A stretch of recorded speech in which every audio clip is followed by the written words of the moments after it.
Amoureux de la nature, les spéléologues sont devenus au fil du temps des sentinelles de l'environnement.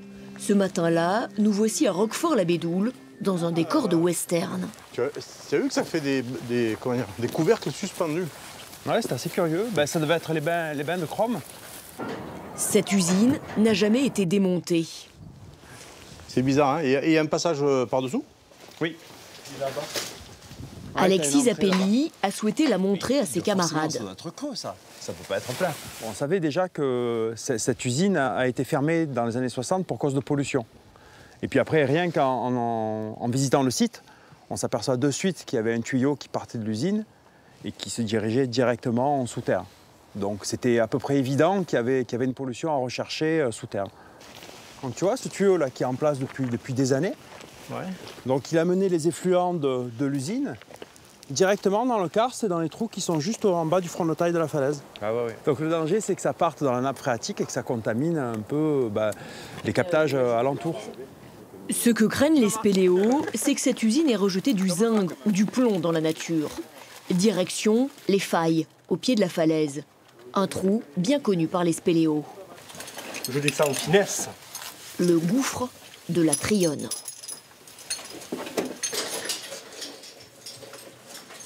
Tu fais attention, il y a une partie étroite, d'accord?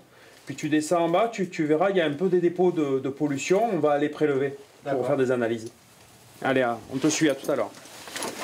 Pour les spéléologues, il faut maintenant commencer une succession de progressions sur corde. La cavité est verticale, pas d'autre moyen de parvenir au fond. Et une fois en bas, attention au CO2. L'appareil mesure 400 ppm de CO2, ce qui est la même concentration qu'à la surface. Et plus on descend dans ce trou, plus la concentration en CO2 est potentiellement forte. Et on est très essoufflé. Et à ce moment-là, c'est vraiment prudent de faire demi-tour. Nous allons nous arrêter là. Alexis démarre ses prélèvements. Donc on prélève un tout petit peu de matière, c'est suffisant. Qu'on vient racler sur la paroi. Là, on a une pollution de type industriel, ancienne. Donc ça nous tenait à cœur de vérifier que ça n'avait aucun impact sur les nappes phréatiques. Et on peut être confronté à d'autres types de pollution aussi, des pollutions domestiques par exemple. Les spéléologues sont peut-être les seuls à fréquenter le milieu souterrain, au moins très régulièrement. Donc pour nous, c'est essentiel de faire ce travail-là. Alexis continue ses relevés, 100 mètres plus bas. Ensuite, c'est l'un des laboratoires de l'université d'Aix-Marseille qui les analysera. Les résultats seront publiés dans une revue spécialisée.